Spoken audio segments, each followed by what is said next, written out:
Find the miracle within the chaos. You know why? It brings back power to yourself. When you could see something from another perspective, it doesn't mean you necessarily let go of your current perspective. It means that you can see a bigger purview, a bigger, almost another level, and hopefully as high a level as you can to see all the things at play. That often overwhelms people when they try to see every point of view, and it gets people stuck sometimes. But the miracle within chaos. So there are multiple ways to look at the things that are going on in the U.S. right now, but even if it's not U.S. related, you're just having some chaos in your life, whether it's a transition of moving or a relationship issue or things are falling, coming at threes or whatnot. Anything that's kind of distracting you, or even just the news or whatever, anything that is kind of distracting you from being present and being able to take action in your life, whatever that action is, whether it's for the good of yourself, the world, etc. So looking for the miracle within the chaos is also reminding yourself of that the end is not actually created until we look at it. So right now things are going on that is disruptive, that is chaotic. People are getting harmed. That's not fun. And that could be true in your own life. But then there's a sense of, how do we reclaim this? What will the outcome be? Well, we create the outcome, even if we feel maybe disempowered in some form or fashion. So how do you bring back that power? You look for the miracle. Okay, there's a miracle. There's an opening. There's a way to make things better in the future. No better time than during chaos is that you create a future that you desire. You're focusing on the things that you want. We already know that this has opened up more people to realize everybody should be taken care of. Now, obviously, there's a small subset of people that don't believe that. We're not talking to them. Those are not our people. Maybe they will come around, and you can always pray and hold them in the highest. And I believe that you hold people to their highest version of themselves. And if they don't meet that, you don't feel bad that they didn't choose that. It's on them. They're, and who's to say my ideal for somebody else? That's not the point of this. It's just you can pray or send good thoughts to people who are not ready to see the miracle in the potential change, or not ready to take ownership of creating a future that they want. What if this is an opportunity? Not the greatest way to get an opportunity, because God, couldn't it have been easier? Couldn't people work together? Apparently, a lot of people didn't know how to do this before. Sometimes people forget how to communicate with each other and work towards mutual solutions. And sometimes, in the tower has to fall in order for something solid to be built underneath. Unfortunately, this is what it looks like is happening here. But even in your own life, I've literally lived through many tower moments in my own life, and I didn't realize the miracle fully. I mean, sometimes I was starting to see it, and that's what got me through the destruction faster. And I say destruction is some people call it rock bottom. It's where a point of your mind where you start letting go of resisting change, resisting whatever that mindset or actions or lack thereof. Because let's be honest, in this current reality that we're collectively living in, not saying your current reality personally, is that a lot of people did not do anything about anything until they're moved to. I wouldn't necessarily call it laziness. I think it's lack of connection to what you desire, your values. If you value everybody being treated fairly, you treat everybody fairly. And eventually, the collective believes that. And we have a majority of most people on the planet want people to be treated well, with respect, treated fairly, and given their due.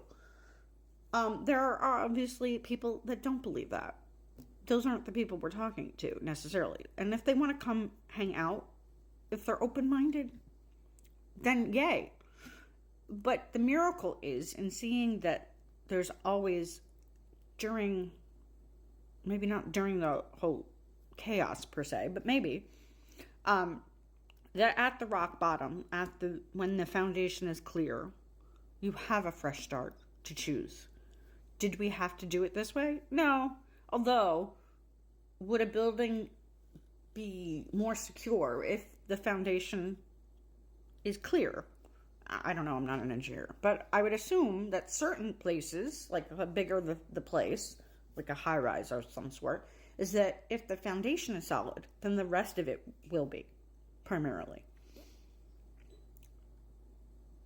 But how do you do that in your own life? How do you create, like, you're not going to be born again, per se, like you are who you are at your age.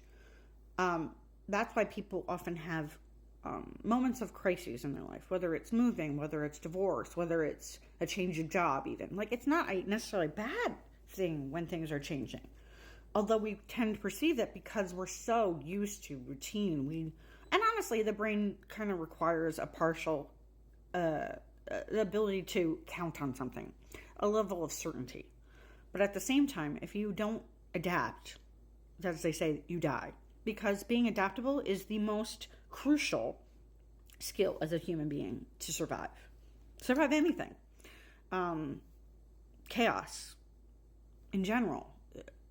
Being able to adapt. Now, the quicker you adapt without, the more powerful you are.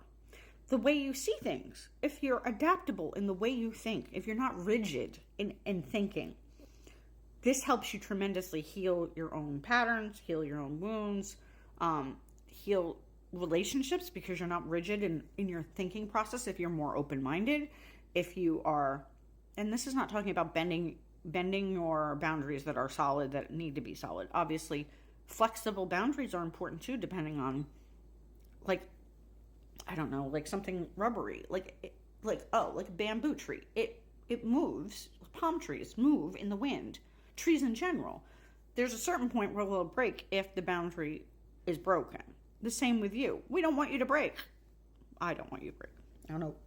My collective we, like my kitchen. But like, taking your power back is seeing the miracles within the chaos. The chaos being, how do you want to create from now forward? Who do you want to be? Who do you want to become? Yes, you don't want to be anxious all the time. Then start moving. Start doing one thing. It doesn't even have to be that big. Sometimes the brain will try to take over, like, it's not enough. I'm not doing enough. I feel helpless. Don't listen to that. That's not very helpful. And it's not necessary. You're not helpless unless you choose to just sit and not do anything. And thinking can be a productive thing if you're doing it productively.